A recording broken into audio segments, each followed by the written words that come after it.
A grand castle with towering spires rose among the green hills, its imposing silhouette a clear testament to wealth and aristocracy. This was the Campbell estate, a place of opulence and tradition inside its lavish walls. A young man suddenly bolted upright in bed. His blonde hair tousled as he struggled to make sense of his surroundings. His hands gripped the blanket tightly, his breath unsteady. The memory of his death was still vivid. He stared at his hands, then at the extravagant Western-style room, something straight out of a historical drama. The realization hit him like a hammer. Either he was trapped in an elaborate dream or he had been reincarnated in another world. He desperately hoped for the former, stumbling towards a mirror. He examined his reflection.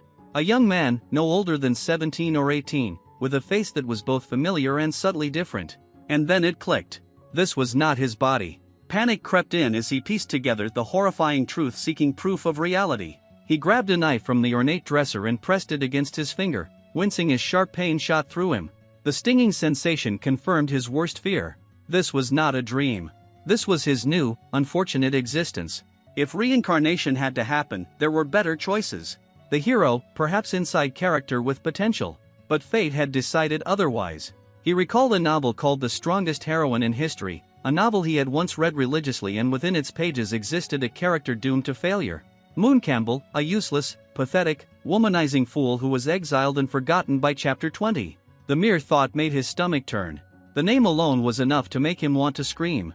Bitterness settled in as he recognized his predicament. He had been reborn as a third-rate villain whose greatest accomplishment was making life slightly inconvenient for the protagonist. Before he could fully descend into despair, a knock on the door interrupted his spiraling thoughts.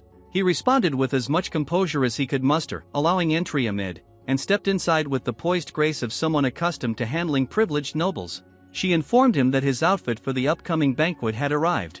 Under normal circumstances, the old moon would have dismissed her with a lazy wave. But today he was too preoccupied with his existential crisis to pretend. His response was short, barely acknowledging her words, and, however, was observant. Her sharp gaze landed on his hand where a thin line of red still glistened. She noted his injury. He brushed it off as nothing more than a scratch, assuring her he could take care of it. She, however, stepped closer with an unsettling confidence. For a brief moment, he assumed she intended to bring a bandage. That would have been the logical course of action. But what actually happened defied all reason.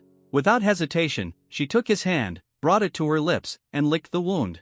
His mind blanked. His body froze in place as he watched her horror creeping into his expression. He could barely form a sound, let alone a coherent thought. She released his hand with a satisfied smile, remarking that not a drop of his precious blood should be wasted. The words sent a fresh wave of disbelief through him.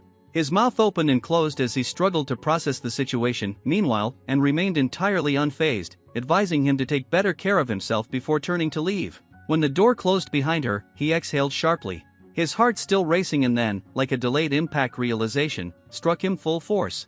He rushed to his face as he buried it in his hands. His mind screamed at the absurdity of it all outside the room, and hesitated for a brief moment that had been unexpected. The young master had actually thanked her, a rare occurrence, but she dismissed the thought quickly. Inside, however, Moon Campbell was on the verge of an existential breakdown. Why had the original Moon ever provoked the protagonist in the first place? He had everything: wealth, status, a mansion, and apparently a disturbingly devoted maid. And if memory served him right, his downfall began when he drugged the third princess at the coming-of-age ceremony. Well, he thought bitterly, that could easily be avoided. A revolutionary concept, really. Smirking to himself, he made a decision.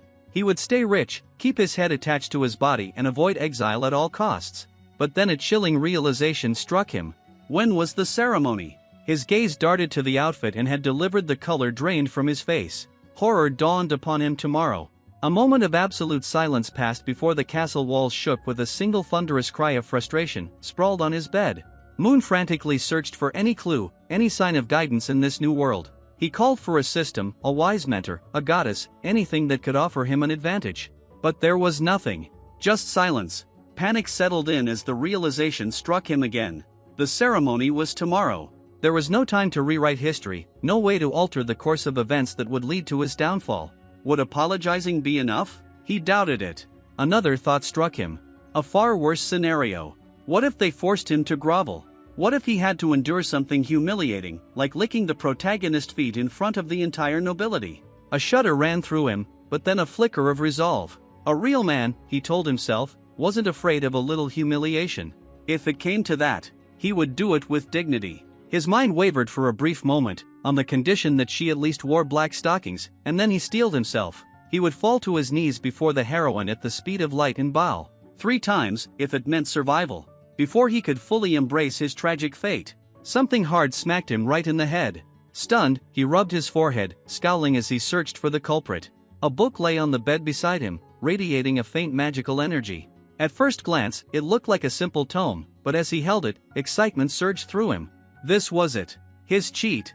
His god hadn't abandoned him after all. Clutching the book to his chest, he felt a renewed sense of hope. He might still be cannon fodder, but at least now he had a fighting chance. Eager to unlock its secrets, he flipped it open, ready to embrace whatever power lay within. And then nothing. The pages were blank. A long, painful silence filled the room. His eye twitched as he flipped through every page, searching for hidden text, an activation phrase, anything. But there was nothing. His fingers trembled as he muttered to himself, trying to rationalize the situation. Maybe it needed a ritual. It was a Western European fantasy setting, after all. And what was the most cliché activation method? Blood. Without thinking too much, he ran his finger across his lip, creating a small scratch. A few drops of blood fell onto the pages, and for a moment, nothing happened. Then the book began to tremble violently. Dark energy erupted from its pages, swirling around him in an ominous storm. Horror widened his eyes as an unbearable pain shot through his body. Blood dripped down his arms and agony tore through his limbs. He barely had time to comprehend the situation before everything faded to black. When he awoke, he was no longer in his room.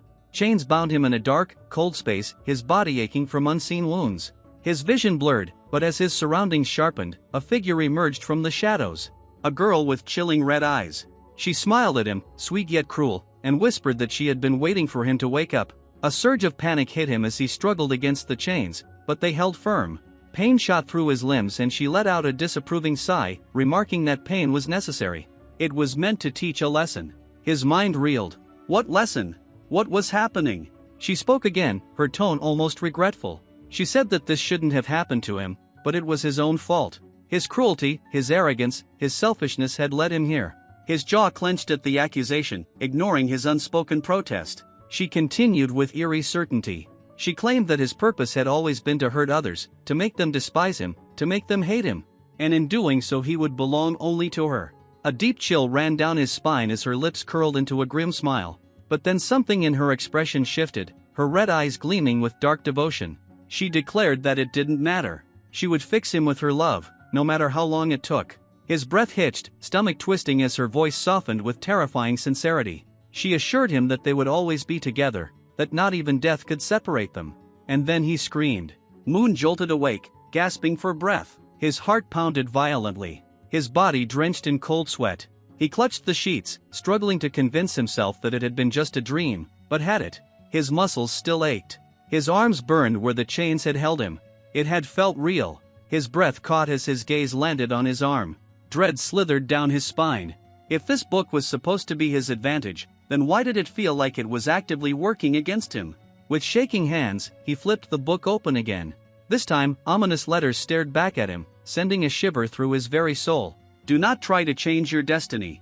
Moon muttered the words aloud, feeling the weight of them settle over him. Dark energy seeped from the pages, a silent confirmation of his worst fears. If he tried to change anything, he would suffer for it. But if he did nothing, exile and disgrace were inevitable. He scowled, staring out the window. His initial plan to keep his head down and stay out of trouble had clearly been a joke. The book wasn't giving him a choice. He then remembered that in the original story, his character didn't die. He was simply exiled and became a beggar. If disappearing meant a fresh start, then that was exactly what he would do. As socialist proletarian fighter, he could still make a good living in this world with his knowledge. But first food with renewed determination and an empty stomach. He indulged in one of the finest meals he had ever tasted. The meat was so tender it melted in his mouth, the wine rich and smooth like liquid luxury. His mother, Duchess Noyce Campbell, watched him curiously, remarking that he looked rather pleased. His father, Duke Lorne Campbell, chuckled over his wine, noting that tomorrow's banquet was an important event for him. Moon replied that he was looking forward to it more or less. The Duchess beamed, commenting that her son was growing up so fast and that all the young ladies would surely be swooning over him. The Duke, however, had other concerns. He reminded them that Moon already had a fiancée, Princess Celia. If she became jealous, it could cause trouble. Moon blinked, who then memories resurfaced. Princess Celia, the third princess of the empire, called reserved mysterious a woman who had countless admirers but seemed utterly uninterested in any of them. He held back a bitter laugh. Only his parents thought he was perfect. They were good people, too. Good. And thanks to the scandal that would unfold at the banquet, they would be exiled. But why? The book insisted that he couldn't change his own fate. But it never said anything about changing theirs. Everyone assumed his scandal at the banquet was what led to their downfall. But the truth was different. His father would be accused of treason, the victim of a political conspiracy among the nobility. Moon had a plan. It wasn't the best plan. But when the alternative was either uncovering the real culprit or getting exiled and dying as a beggar, he had to make do. He needed to either expose the mastermind behind his family's downfall, or find someone else to take the fall. The crime he was supposed to commit, insulting the princess, wasn't as simple as slipping poison into her drink. Ordinary poison wouldn't work anyway. The third princess was a magical genius who could probably detect toxins with a single breath. No, he needed something special. Unfortunately, his memories of the mansion contained exactly 0 references to hidden stockpiles of rare poisons. That meant finding another source, preferably one that didn't involve him getting shanked in the back alley. He recalled a place from the novel who dealt in the kind of merchandise he needed. The problem? It wasn't exactly nearby, and sneaking out before a grand ceremony was asking for trouble. As he mulled over his predicament, a sudden clatter snapped him out of his thoughts. A servant girl carrying a tea tray had tripped after bumping into him, spilling the tea. She winced, rubbing her ankle, letting out a miserable whimper about the wasted tea. Still half distracted, Moon mumbled that it was his fault he hadn't been paying attention. The reaction was unexpected. The maid stiffened, as if he had just declared he was about to personally throw her out a window in a panicked stammer. She begged for forgiveness, promising to clean up immediately and pleading not to be punished or dismissed. She swore she would do better. Moon blinked, caught off guard. Wait. What? She looked one step away from prostrating herself, which only drove home how terrible his predecessor must have been. Rubbing his temples, he sighed, telling her to relax. He wasn't going to punish her. The girl hesitated before hesitantly asking if he was serious. He confirmed it, then frowned as he took a closer look at her. She looked pale, feverish, on the verge of collapse. He asked why she was even working when she was clearly unwell. Noelle, the maid, introduced herself hesitantly, looking genuinely taken aback by Moon's concern.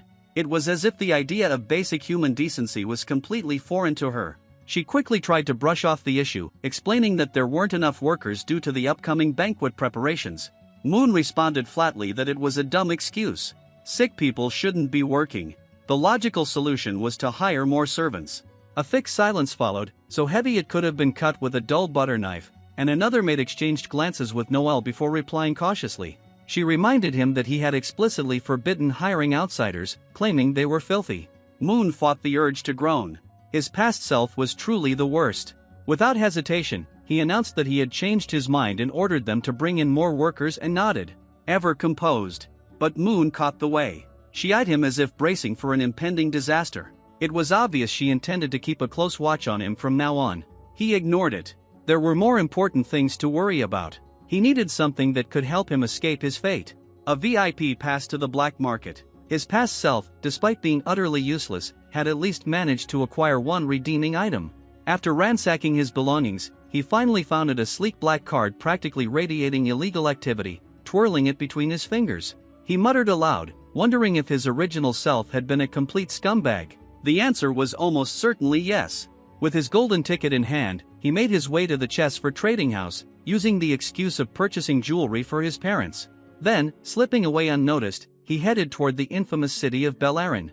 Finding the entrance to the black market was easy enough. It was hidden within the stinking, rat-infested sewers outside the capital. Lovely. Lighting a torch, he pressed forward until he reached a massive iron door guarded by a brute of a man with the warmth of a slab of cold meat. The guard demanded to know who he was. Moon deadpanned, called himself a sewer rat. The guard snorted and asked for his purpose. Moon answered that he was looking for carrion. That seemed to be the magic word with a grunt. The guard stepped aside, allowing him through the towering doors inside the underground black market sprawled before him. A chaotic maze of illicit goods and merchants hawking everything from magical creatures to human lives. Ignoring the more disturbing sights, he made a direct path toward the potion vendors. A masked saleswoman greeted him with unsettling enthusiasm, noting that he was her first customer of the day and calling it delightful. She asked what he was looking for. Lowering his voice, he explained that he needed a special potion. Colorless, odorless, and strong enough to knock out a mage for a few hours. She chuckled knowingly, remarking that many noblemen came to the market looking for entertainment. She even offered to connect him with a reliable slaver if he was interested. Moon's stomach churned at the suggestion. He immediately declined.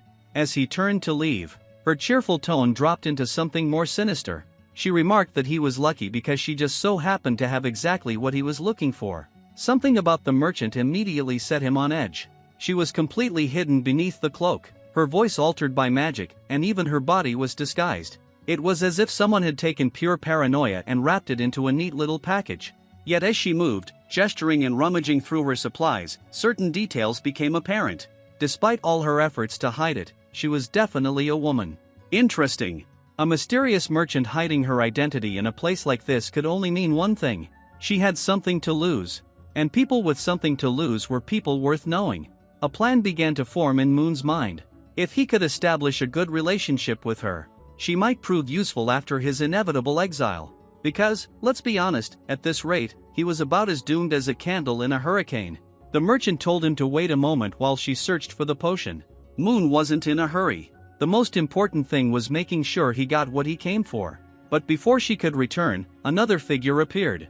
A hooded individual draped in black, radiating an aura that practically screamed, "I definitely don't pay my taxes." The merchant greeted the new arrival without hesitation. The hooded figure wasted no time stating their request in a low, steady voice. They needed a powerful drug that left no magical traces. Moon's interest piqued immediately. How delightfully suspicious. The merchant, momentarily surprised, quickly regained her composure. She remarked that it was a rare request and began sifting through her wares. Meanwhile, Moon studied the newcomer. The subtle scent of lavender and steel clung to the fabric of her cloak, and despite the concealment, it was obvious. This was also a woman. Judging by her confidence, she likely had access to such substances already, but was searching for something even more potent.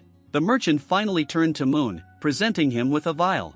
It was so aggressively bright that if highlighters were weapons, this one would be lethal. Moon raised an eyebrow, questioning its supposed undetectable. The merchant waved a hand dismissively, assuring him that in red wine it would be completely untraceable. She added, almost casually, that it was strong enough to knock out an elephant for hours. Moon blinked. He appreciated overkill as much as the next person, but an elephant? As if reading his thoughts. The merchant shrugged and remarked that power always came at a price. Speaking of price, she then named her demand 130,000.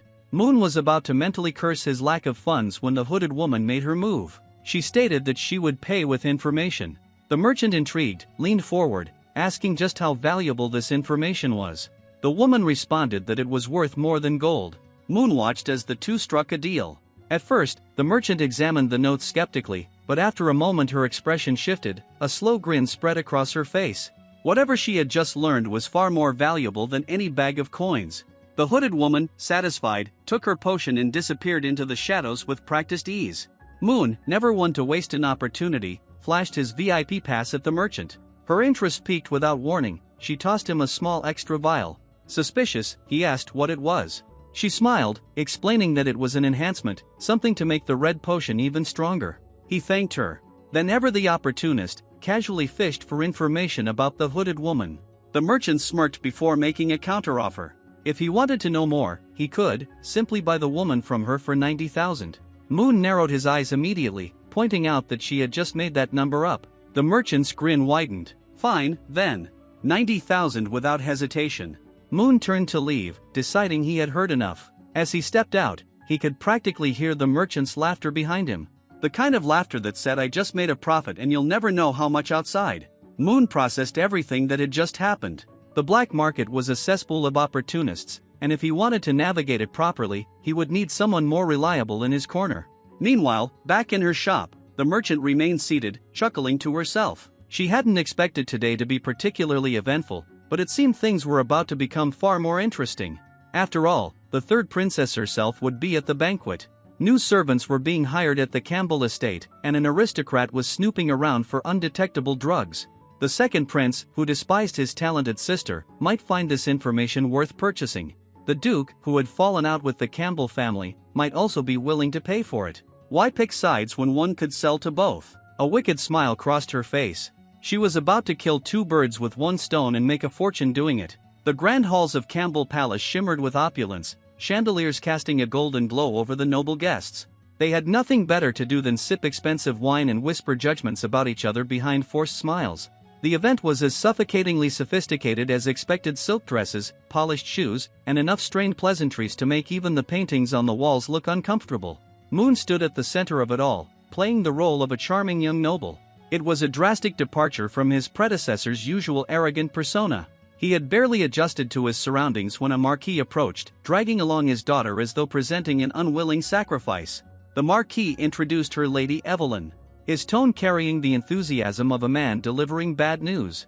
The girl, however, seemed to have very different thoughts about this introduction. The moment her eyes met Moon's, her face turned the color of an overripe tomato.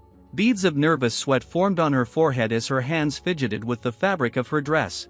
Her attempt at speech came out fractured. She stammered out an awkward greeting, her voice cracking like cheap porcelain.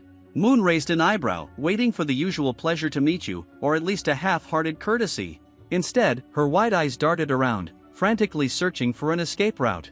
A moment later, she squeaked out that her mother was calling for her before promptly spinning on her heel and bolting out of the hall with urgency. A brief silence followed. The marquis coughed into his hand, visibly embarrassed, before apologizing for his daughter's behavior. He explained that she was simply shy, though it was painfully obvious to everyone that shy wasn't quite the right word. Moon, keeping his expression composed, offered a diplomatic smile and assured the marquis that he understood completely. Internally, however, he was struggling not to laugh. Yes, the original Moon Campbell, so insufferable that young noble women would rather fake parental summons than spend even a minute in his presence. If there were a competition for the most avoided aristocrat, Moon Campbell would have won by unanimous decision. His amusement was short-lived as he caught the suspicious glances of the other guests. It wasn't just Lady Evelyn. Many in the crowd were looking at him with the same weary, distrustful expressions, as if waiting for him to do something obnoxiously villainous. He supposed he couldn't blame them. The original Moon had set the bar so low that simply standing still and smiling was already an improvement. His father, Duke Lorne Campbell, approached, then, offering a rare nod of approval. He stated that Moon was doing well. Moon blinked in surprise, questioning if that was really the case. The Duke nodded, clearly pleased. He told his son that tonight was his night, a chance to prove himself as a true Campbell, and that he must show his worth. Moon resisted the urge to make a sarcastic remark about how his mere presence was already a miracle.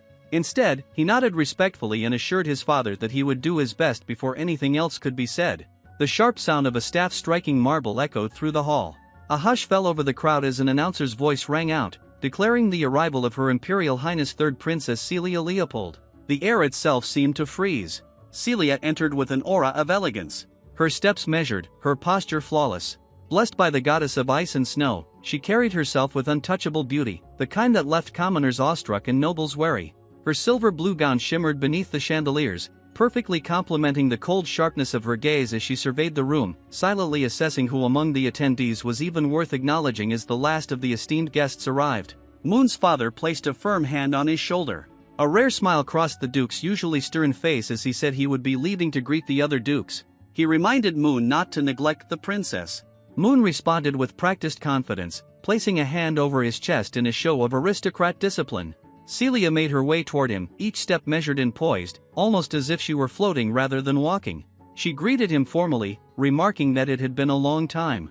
Moon, determined to maintain the charade of charm, responded with a polite smile, returning the greeting and adding that she was extraordinarily beautiful today. Her response was cold. She acknowledged the compliment, but noted that it was rare to hear such words from him. Then, lifting the hem of her gown ever so slightly, she performed a flawless bow, radiating noble grace. Moon, keeping up appearances, returned the bow with equal politeness, hand over his chest with a light-hearted tone. He commented that her words made him seem like the kind of rude person who couldn't control his own mouth. He asked if that wasn't a bit unfair. Celia's piercing gaze met his, and for the first time that evening, with a light chuckle, he noted that the princess must be tired after traveling from the royal city and suggested that she take a moment to rest. The banquet wouldn't officially begin for a while. A pause, then, without another word, Celia turned on her heel and walked toward the rest area, simply stating that it would be appreciated as soon as she disappeared from sight. Moon let out a quiet exhale, rubbing the back of his head. He muttered to himself that she was finally gone. Beautiful. Yes. Truly beautiful, but also terrifying. No wonder she was the novel's first female lead. Meanwhile, Celia moved through the hall, exchanging the expected greetings with nobles, her poise never wavering. But her mind was elsewhere. Something about Moon seemed different. She stole a glance back at him, still standing among the guests. His usual arrogance had been replaced with something eerily close to politeness. Before she could dwell on the thought, a shift in the room's atmosphere pulled her attention elsewhere. A murmur spread through the crowd, quiet whispers carrying through the banquet hall. Moon, sensing the shift, subtly tuned in. Nobles always whispered behind one another's backs. But this was different. There was something sharper in their voices. Something that carried weight. He listened. They spoke of an illegitimate daughter. Disbelief laced their words as they questioned why she was here. One mentioned a duel with her betrothed. Another remarked the Duke Bougard had just named her his heir. Disdain filled their tones as they expressed their outrage. Not only was she illegitimate, but a woman. How had she qualified to inherit Earlham? Moon's gaze flickered toward the entrance. Sure enough, the subject of their gossip had arrived. Two girls stepped inside, walking side by side. One tall, one short. Moon had expected this night to be exhausting. But now it was beginning to look like an actual battlefield. His gaze locked onto the two figures entering the hall. He knew them all too well. The tall girl on the left carried herself with an overwhelming aura, the kind that could shatter a lesser man's ego on sight. The undisputed battle-hardened and absolutely terrifying true protagonist of this world, Ariel Bougard. Ariel showed no reaction to the judgmental stares or whispered insults from the noble crowd. Instead, walked forward, then with casual ease. She raised a hand in greeting and acknowledged Moon, remarking that they met again and asking how he had been lately. Moon, slightly caught off guard, was about to respond. Perhaps even manage a passable, polite greeting when disaster struck. An obese nobleman wearing glasses suddenly burst forward, practically foaming at the mouth. His stubby finger jabbed in Ariel's direction as he bellowed in outrage, demanding to know how lowly, illegitimate daughter dared to address young Master Moon so casually for a brief moment. Moon's soul left his body. This was exactly the kind of thing that got people killed without thinking. Pure survival instincts kicked in. He lunged forward, slapping a hand over the nobleman's mouth before he could dig an even deeper grave. Through gritted teeth, he ordered him to shut up. Moon, still restraining the struggling nobleman, forced a stiff smile and responded politely, addressing Ariel by her full name and thanking her for her concern. Ariel blinked. The Moon. Campbell. She knew the insufferable, sneering, pompous, noble brat had just spoken to her with perfect courtesy by her full name, no less. Something was wrong. Very wrong. She lowered her head slightly, covering her mouth with her hand as she thought to herself, what is happening here? Has he come to his senses? Or is this some elaborate scheme? Meanwhile, Lee, standing awkwardly beside Ariel, remained thoroughly confused by the chaotic scene unfolding before her. Moon then turned to her, his expression warm. He greeted her gently, calling her by name and offering his hand in introduction. Lee's eyes widened in pure shock. She blurted out her surprise, noting that young Master Moon actually knew her name. Moon, maintaining his polite demeanor, slightly bent forward, his outstretched hand waiting for her to shake. He remarked that he could hardly be unaware of such an important guest at tonight's banquet. Before Lee could even consider taking his hand, it was slapped away hard. Moon recoiled slightly, blinking in confusion. Ariel now stood between them with cold precision. She demanded to know what he was up to. Moon stared at her, utterly baffled as she leaned toward him. He instinctively leaned back, nervous sweat forming at his brow. He hesitantly addressed her, but she didn't let him finish. Ariel stated that she had only come out of respect for his father. She then made it clear that she didn't know what game he was playing, but she wouldn't tolerate it with a hard jab to his shoulder. She narrowed her eyes and warned him if he tried anything against Lee, she would personally make sure he regretted it. She didn't wait for a response. With that, Ariel spun around and strode toward the hall's interior without looking back. She instructed Lee to follow. Lee hesitated for a moment, glancing at Moon with uncertainty before hurrying after Ariel. And just like that, they were gone. Exhaling sharply, Moon closed his eyes for a moment before forcing an awkward smile. It seemed the original Moon Campbell had left him a truly terrible history, with her shaking off the thought. He turned on his heel. Looking straight ahead, he thought that there is no point in dwelling on it. After tonight, their paths would diverge. two parallel lines never meant to cross again. She would be this world's great savior. And he would play the role of a diligent, noble heir bound by his family's expectations. A beautiful future for both of them. The ceremony commenced in no time. Moon stood on the observation deck of the second floor, his parents beaming with pride behind him, basking in the glow of their well-bred son. Below, nobles gathered, taking a deep breath. He bowed to the crowd. The room fell silent with as much dignity as he could muster. He began. His voice rang clearly through the hall, each word carrying the weight of an 18-year-old noble forced into adulthood too soon, under the guidance of his dear parents. He declared that he had come of age. Finally he reached the grand closing line. He declared to the gathered nobles that from this day onward he would officially be considered the heir of the Campbell family. His parents clapped proudly. The nobles followed suit, their polite applause echoing through the hall. Moon stood there, smiling like the perfect heir should, but inwardly he knew the truth. It was a lie. Yes, he had said the correct lines. Yes, he had played his role well. But after tonight everything would shift. His so-called heir status was nothing more than a limited-time promotion. Still, the speech ended with enthusiasm, and at last he was free to loosen his tie and exhale under his breath. He muttered that it was finally over with, that the ballroom truly came alive. Nobles peered off, twirling across the floor like elegant marionettes. Laughter and polite conversation filled the air. Moon, standing to the side, took the moment to strategize. Now for the main task. His gaze swept across the ballroom, searching Celia. Where was she? His eyes landed near the grand French windows. There she was, Princess Celia, untouched by the festive atmosphere. She stood alone, a glass of red wine in hand, gazing silently out at the night. The golden light from the chandelier softened against her profile as she admired the view. Moon sighed. He had abandoned the imperial princess at her own banquet. Truly, he was a flawless host. Walking up to her, he bowed slightly, adopting an air of exaggerated regret. He remarked that he had made a terrible mistake. Leaving the esteemed princess alone was highly disrespectful of him. Celia turned to face him, one eyebrow arched. She addressed him plainly, calling him by name. Moon, ever the picture of noble charm, elegantly extended his hand. His other hand rested behind his back as he gave a slight bow. He mused aloud, wondering if he might be fortunate enough to have this dance with her. Celia blinked briefly, caught off guard. She questioned whether he was truly inviting her. Moon's smile remained warm, perhaps too warm. He assured her that, of course he was. For a moment she hesitated. But then she sighed, shutting her eyes briefly before reaching forward with delicate grace. She placed her hand in his. She murmured that since it was his coming-of-age ceremony, she supposed she had no reason to refuse. Moon's smile widened slightly. He thanked her. The dance floor became the center of attention. The nobles watched with thinly veiled fascination. Hushed whispers spread quickly. Meanwhile, Lee, standing among the crowd, tugged urgently at Ariel's sleeve excitedly. She urged her to look. Ariel, in the middle of enjoying a particularly delicious piece of cake, barely glanced up under the golden glow of the chandeliers. Moon and Celia moved effortlessly across the floor, hands intertwined as they danced with practiced elegance. Celia followed his lead with natural grace, tilting her head slightly to meet his gaze quietly. She remarked that his dance steps were good.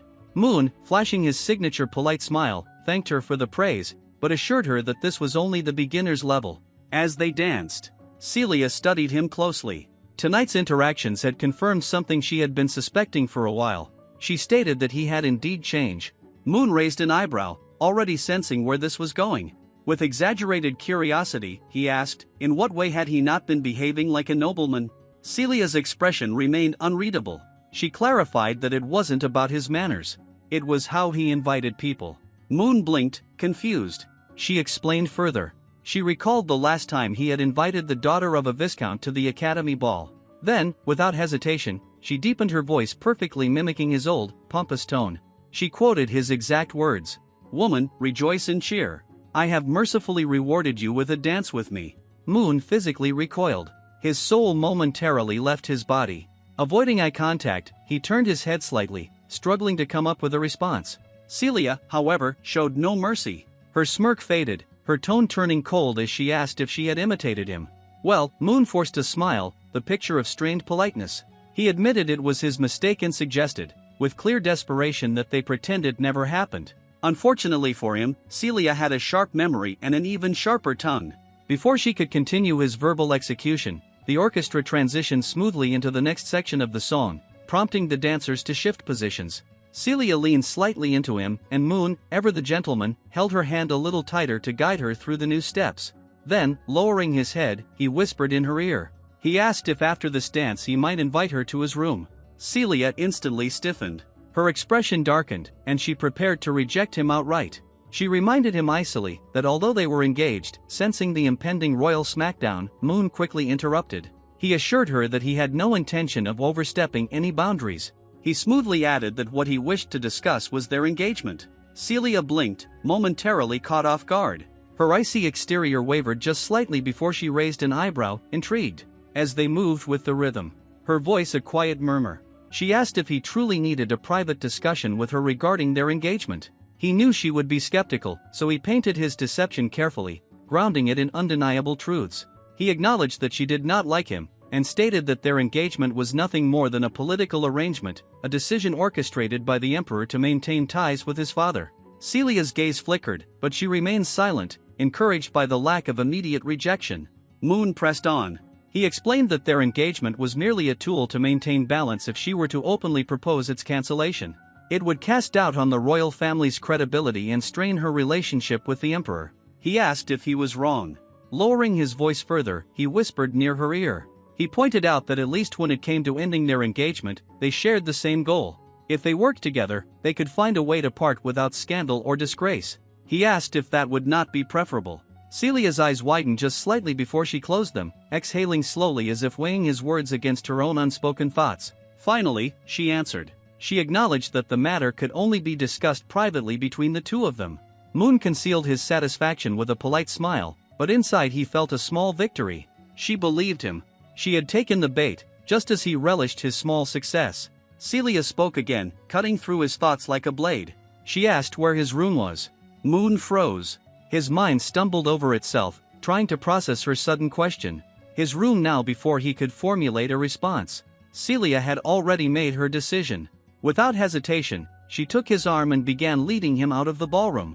Her grip firm and unwavering, Moon barely managed to keep up as she strode forward with purpose. Paying no attention to the curious glances thrown their way, he called out to her in alarm, but she did not slow down. At the far end of the hall, where the golden light of the chandeliers faded into shadows, two figures watched in silence. One of the maids, a short-haired woman with keen, observant eyes, lowered her broom, narrowing her gaze at the sight of Moon being pulled away. She muttered that the princess was leaving with that young master beside her. A long-haired maid stole a glance before nodding. Neither of them spoke further, but the air between them was thick with understanding. Whatever Celia and Moon were up to, it was something that needed to be dealt with. The short-haired maid exhaled, rolling up her sleeves. She told her companion to keep watch, stating that she would handle it. The long-haired maid barely spared her a glance. She reminded her to be quick, as this was the Lionheart King's territory. With that, the two maids silently melded into the crowd. Meanwhile, Moon barely had time to register his surroundings before they arrived at his chambers to steady himself. He reached for a bottle of red wine from a nearby shelf, along with 2 glasses. If nothing else, maintaining a sense of formality was key. Masking any nervousness, he asked if Celia would like a drink. Her response was immediate and sharp. She refused, stating simply that she did not drink. Moon nearly fumbled the bottle, trying again. He forced an easy smile, mentioning that it was just red wine and a little wouldn't hurt. Celia's tone remained firm as she repeated that red wine was also not allowed. Moon watched as she closed her eyes briefly, then tucked a loose strand of hair behind her ear with practiced elegance. She explained that her constitution could not tolerate alcohol. Moon's fingers tightened around the bottle. What? His face remained neutral, but internally alarm bells rang. She doesn't drink. His eyes flickered toward the wine, then to the cabinet, where just minutes ago he had hidden the real tool of his plan. A small vial filled with a vivid red liquid. The potion that was supposed to ensure her temporary unconsciousness. The novel never specified exactly how Celia lost consciousness that night. He had assumed it was through the wine. But if she never drank in the first place, his pulse quickened. This isn't good. Moon forced a tight, polite smile as he turned to Celia, his voice carefully natural. He asked what she would like to drink instead. Celia remained neutral, pondering for a brief moment. She started to say that she only drank black tea or coffee. Moon quickly composed himself, stepping forward with practiced grace, placing a hand over his chest. He bowed slightly, adopting an apologetic posture. He smoothly explained that due to unforeseen circumstances, no other beverages were available tonight except for red wine and black tea. His voice was calm, carefully measured, but inside, his heart pounded. He could feel her gaze on him, sharp and assessing, even though his words had come out flawlessly. He couldn't shake the fear that she might sense something was off. Celia rested her chin on her hand, tilting her head slightly in thought. After a short pause, she nodded, seemingly unconcerned. She said she would have the black tea. Moon barely managed to suppress the relieved sigh, threatening to escape. Instead, he let his face light up with polite enthusiasm, his voice carrying just the right amount of joy. He told her he would go get it now. Celia watched him move with quiet scrutiny, her face unreadable. His reaction was odd. He was acting far too excited over something as simple as brewing tea. Is making tea really such a joyful thing for this guy? She wondered silently. Moon worked swiftly, pouring the freshly brewed black tea into 2 porcelain teacups. He placed them on the counter, keeping his back turned to Celicy. The critical moment had arrived. He exhaled slowly, steadying himself carefully. He opened the lid of the vial and tilted it over one of the teacups. A single drop of the shimmering red liquid slipped into the dark tea, dissolving instantly. His lips pressed tightly together as he added a few more drops. He wasn't sure what the white substance in the other potion was, so he decided it was better to be cautious and avoid using it before he could consider it further. Celicy called out from the other room, asking if the tea was ready. Moon flinched, his fingers jerking, and the white potion's cap popped off. His heart nearly stopped, startled. A small sound escaped him before he could suppress it. Panicked, he spun around, shoving both bottles behind his back, clutching them tightly as if his life depended on it. When he turned, Celicy was there, her gaze piercing and unreadable. He forced a smile. His voice strained as he told her the tea was almost ready. Celicy didn't respond, merely watching him for a moment before turning away and returning to her seat. Relief washed over Moon, but his nerves remained on edge. His palms were damp with sweat as he turned back to the counter. He closed his eyes briefly, his breath shaky as he wiped his forehead. The encounter had been too close. He knew that if Celicy had seen what he was doing or noticed anything unusual, his fate would have been sealed. His fingers still trembled when his gaze dropped to the floor. His breath hitched. A dark stain gleamed faintly on the polished wood, red, unmistakably the same color as the potion. His mind raced in disbelief as he wondered if he had spilled it. His body stiffened and his fingers twitched before he reached out, despair settling in as he stared at the wasted potion. This was supposed to be his first chance at fortune. His plan had been perfect. Dilute the potion, divide it into small portions, and sell it as a sleeping aid. Easy money. Before he could dwell further, Celestial's voice broke his trance, calling him by name. Her tone was smooth yet firm, carrying an air of expectation. Moon jolted upright, pushing his grief aside as he rushed to respond. He hurried over, unaware of the shadowy figure that lingered just beyond the window, a silent observer who vanished into the darkness. Moon carefully presented Celestia with her teacup as she reached for it. Her gaze paused on the tea itself. She remarked that the black tea looked unusually red, almost glowing. His breath stopped as she analyzed the liquid, noting how unnaturally vivid it appeared. Tiny glimmers, like stardust, swirled within the tea, something she had never seen before. Moon's pulse quickened. He forced himself to remain calm, struggling to find an explanation. He hastily claimed that the tea was a rare and valuable blend from the Eastern Kingdom called Big Red Robe. Celestia traced the rim of the cup with her fingers, her lips curling slightly. She remarked that if the tea was so rare, then surely Moon should drink first. His throat went dry. He tried to dismiss her suspicion with a nervous smile, weakly joking that he would never attempt anything dishonest. Celestia, unimpressed, sighed and stated that proper etiquette required the host to drink first, knowing he had no choice. Moon reluctantly agreed just as he raised the cup to his lips. Celestia! His voice stopped him. She quietly instructed him to wait. His heart clenched as he turned back to face her, only to watch in horror as she reached out and took his cup for herself. For the first time that night, smiled a small, knowing smile that made Moon's heart stop. She suggested that they swap cups. Moon tried to speak, but his voice faltered between a protest and sheer panic. He struggled to form words, but before he could react, Kalia had already lifted the cup to her lips and taken a delicate sip. The room fell into absolute silence. Moon watched in horror as she remained frozen, motionless. His heart pounded violently and his hand reached out instinctively as he shakily addressed her. He noticed her expression shift, her eyes turning hazy, her breath unsteady. A faint red flush crept across her face. Before she could say another word, her body swayed and the teacup slipped from her fingers, shattering on the floor. She collapsed onto the sofa, unconscious for a moment. Moon stood frozen, his heartbeat thundering in his ears. Then slowly, he exhaled. He muttered to himself that the potion had worked. His eyes scanned her still form, and he realized the mixture was far stronger than he'd expected. Seeing it take effect so quickly, especially on someone as powerful as Collision, was unsettling. He wiped the sweat from his brow and tried to gather his thoughts. The plan had succeeded, but now what? He remembered what was supposed to happen next. According to the novel's plot, Ariel, the Overlord girl and the last person Moon wanted to deal with, was supposed to arrive soon. He knew he had to prepare the scene exactly as it was described in the story. He carefully adjusted the folds of collegiate gown.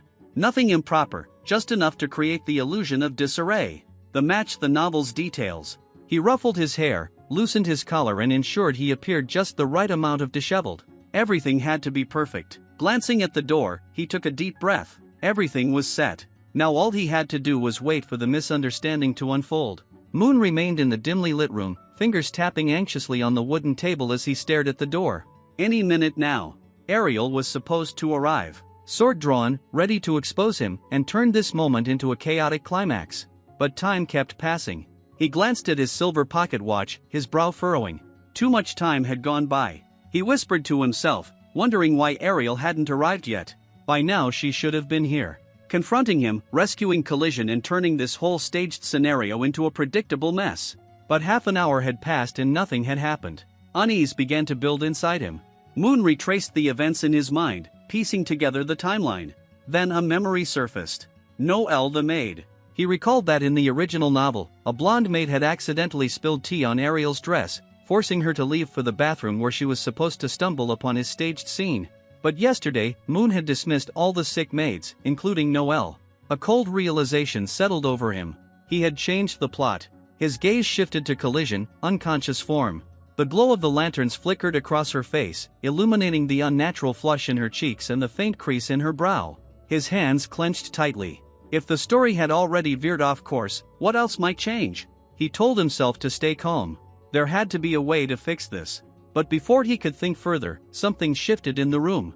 The air felt colder, sharper, a creeping chill that slithered through the space. It wrapped around him like an unseen force seeping into his skin. Before he could finish the thought, hands reached out toward him. His eyes widened in alarm as a surge of glacial energy exploded behind him. A powerful wave of cold magic tore through the room, splintering chairs, cracking wood, and coating every surface in a layer of ice. The once warm room transformed into a frozen abyss in seconds. Moon barely had time to react before something heavy crashed into him. Kelly had awoken, her body still feverish from the potion pressed against Moon. She instinctively released another pulse of chilling energy. A mist of frost swirled around them, biting into his skin and draining the warmth from the air. Moon's mind raced in alarm. Desperately, he tried to explain himself, insisting that it wasn't what she thought. He attempted to tell her that she had consumed the potion by mistake. But before he could finish Kelly, she murmured softly that she felt unbearably hot. Moon's chest tightened with unease. Something was wrong. This wasn't normal. He pressed his palms against the frozen floor, attempting to push himself up, insisting that he needed to fetch a doctor before he could rise. The ice thickened around his wrists, seizing him in place with a sharp freezing sting. His breath hitched as he realized Kelly had restrained him, moving closer. Her step slow and deliberate, Kelly whispered that his body felt so wonderfully cool. Moon's breathing grew faster as he pleaded with her to wake up, his voice shaking. He tried to call for Ariel or anyone who might help. But before the words could fully escape Kelly, she leaned in closer and softly pressed a kiss against his lips. Meanwhile, elsewhere in the Duke's mansion, Ariel walked briskly down the grand hallway. She dabbed at her dress with a handkerchief, muttering in frustration about her misfortune. The spilled drink had forced her to search for a bathroom, and her irritation lingered as she hurried along. Suddenly she stopped. A strange sensation crept over her, prickling at the edges of her awareness. She lifted her head, scanning the corridor ahead. The hallway was empty, yet something felt off. She called out, her voice steady, asking if anyone was there for a moment. There was only silence. Then a soft creak broke the stillness.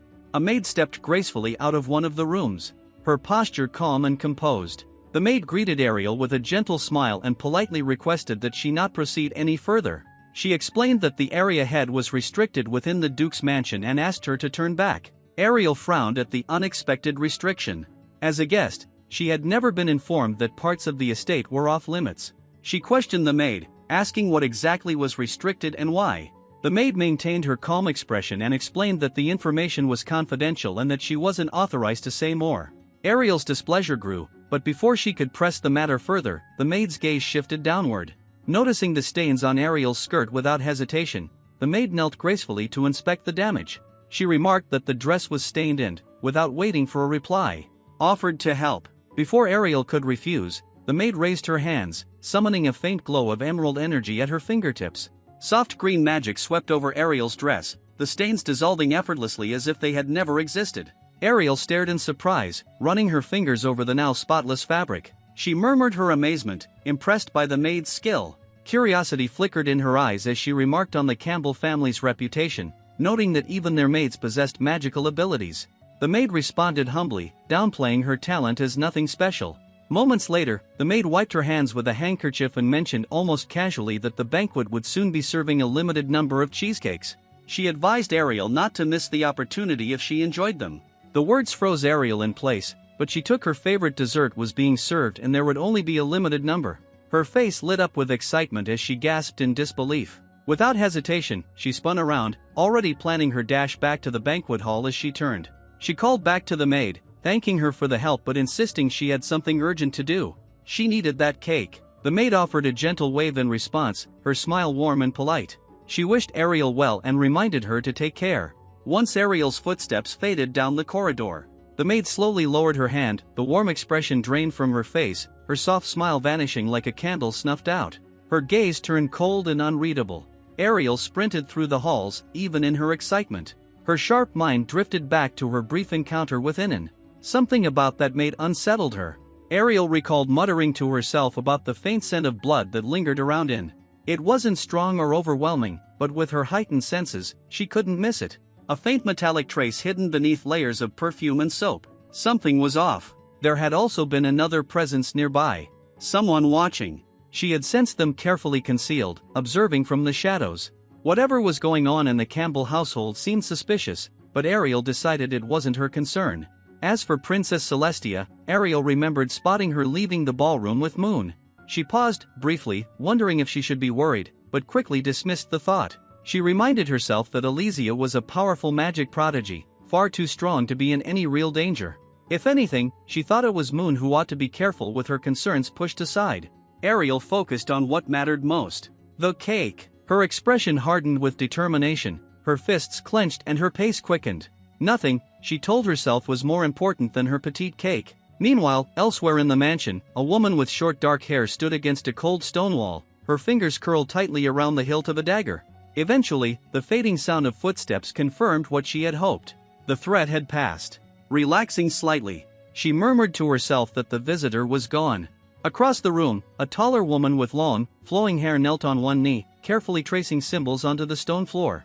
A dim red glow flickered at her fingertips as she etched the intricate lines of a magic circle with each stroke. The design grew more complex. The short-haired woman glanced at her with suspicion and asked if the visitor had been one of her targets. The long-haired woman didn't pause in her work. She explained calmly that the visitor had originally been targeted by number 9. Hearing that name made the short-haired woman tense. Her fingers twitched against her dagger's hilt. She repeated the name, her voice hinting at unease. The memory of a past mission, one that had ended poorly, lingered at the back of her mind. The long-haired woman continued speaking, explaining that the girl had managed to surpass her opponent by 2 whole realms, yet had still been defeated. In the end, silence stretched between them before the short-haired woman clicked her tongue and dismissed the thought. Her eyes returned to the glowing array and her frown deepened. She warned that the process was taking too long. The long-haired woman, still focused on her work, replied that this was no simple spell. She explained that the enchantment had been originally crafted by Lionheart King Ron Campbell, covering the entire duchy, quietly breaching it without drawing attention. She added, was no easy task. The short-haired woman's frustration mounted. She warned that time was running out. If Moon Campbell or Princess Celestia suddenly appeared, their mission would be ruined. The long-haired woman remarked quietly that there was no need to worry. While scouting earlier, she had seen something that suggested their targets wouldn't be a problem in a dimly lit room. She recalled spotting Soldier atop Moon. Moon had been pinned beneath her, his face frozen in shock, helpless and unmoving. The long-haired woman believed they wouldn't be interrupted anytime soon.